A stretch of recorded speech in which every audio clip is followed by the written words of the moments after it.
Salam people, welcome to another vlog. Today we're going to cover the G7X Mark II and the Sony RX100 V. I know these cameras are pretty old from last year's, but I've never had such an issue in terms of deciding what camera I want to buy next. But these two cameras have been head on head. I've gone through various reviews, I've gone through a lot of reading, a lot of research, tried out the cameras myself. And honestly, in terms of where we stay, that is the UAE, Dubai, Sharjah, wherever you are, the camera actually needs to be based on your country as well. Really, yeah, I actually had quite a bit of issues shooting with one of these cameras, so I hope this review basically helps you make your decision. If at all you're puzzled like me, stuck between the Sony or the Canon, and I hope this really helps out for you. So yeah, so people, let's start with the camera features in terms of similarities. Both of them unfortunately don't have inputs for mics, so again, I guess we're gonna wait for a later version that might probably have that feature. Both of them are 20.1 megapixel. Both of them have swivel screens, if you can see here. Really very convenient for vlogging, and they have flash, which is of course very much required. And you can move the angle of that as well. So both the cameras have that particular feature for still photography, if at all you're into still photography, that is. The image sensors are the same, both have an LCD display, and even the lens, the focal point is 1.8 to 2.8 as mentioned here. So yeah, so these are the similarities between both the cameras. Now let's get on to the differences. So to start with, the main differentiator between both the cameras specifically is 4K. So the Sony RX100 V shoots in 4K, whereas the Canon does 1080. In terms of vlogging, honestly, I'm not sure if you want to get into 4K, because the rendering time on post-production is quite a lot. So I really would go for the Canon even if it didn't have the 4K. So that's one, but it depends on how you use it and how you want to use the output in terms of the video footage. So yeah, after that, the next would be the screens. The Sony unfortunately it does not have a touchscreen, whereas the Canon has a touchscreen. It makes things more easier, because when you really want to focus on things or particular objects or even people around you, it really helps out, you know, in terms of putting a focus point there. So you can just click anywhere on the screen and focus however you want it, whereas here you'll have to do it manually. So that's one of the issues when it comes to that, you know.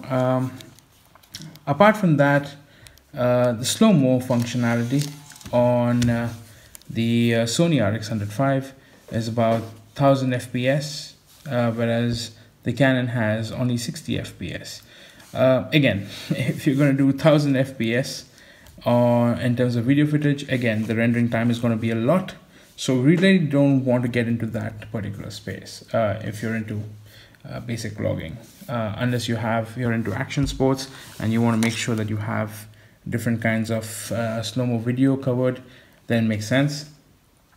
And also the lens is a 2470 on a Sony, and a 2400 on the Canon. So I think, again, it depends on really what purpose you're using it for.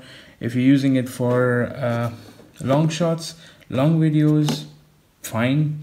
If not, it really wouldn't make a difference then, because you're looking at doing selfie shots or selfie videos primarily. Something else that stands out on the Sony is that the EVF, the viewfinder.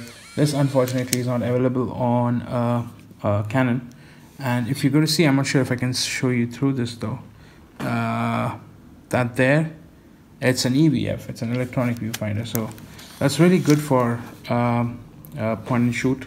So if you're using this particular camera for point and shoot, that'll be brilliant. Overall, like I said, the weight is a bit too much, about 20 grams more on the Canon compared to the RX100 V, and I feel that you need sometimes sturdiness, you know, and this one has like a nice rubber patch here, so you can really hold it, so that's good. Okay, so now coming down to the cons, this is specific to the country that you reside in. We in the UAE have an amazing summer, and our winters are great too, but the summers are quite hot. So but this happened recently, when about 2 weeks back, good winter, was about 20 degrees, 22 degrees in the morning. I was recording and the Sony RX100 V began to overheat. I wasn't even recording on 4K, because apparently when you're set to record this on 4K, there's already a warning saying that in 5 minutes the device is going to overheat, and probably the clarity of the image will reduce, or probably your device will switch off. So you really don't want these situations happening when you're vlogging, right? So yeah, unfortunately I couldn't vlog after a certain point, because the whole camera was overheated, and I had to shoot from an iPhone. So that's when an iPhone comes in hand, trustworthy iPhone. The Canon, on the other hand, while I tried it in the desert, similar situation. I did not have, the camera did not switch off. And when I say similar situation, I meant the heat was almost the same. The cameras were mounted on the dashboard, and there was no issues at all. So keeping in mind all the sturdiness and the weight and all that black in both the cameras, the Canon really did well, and I did not lose any footage. So if you've seen the footage of us going camping, bit of the footage had to be delayed because of the camera overheating. So yeah, that's one of the most unfortunate bits that I faced overall. Apart from that, if you go to see the cameras, they're really same, they're really similar, you know, you don't have much of a difference. But as a vlogger, the most important bit is the record button. The record button over here is not that accessible on the Sony.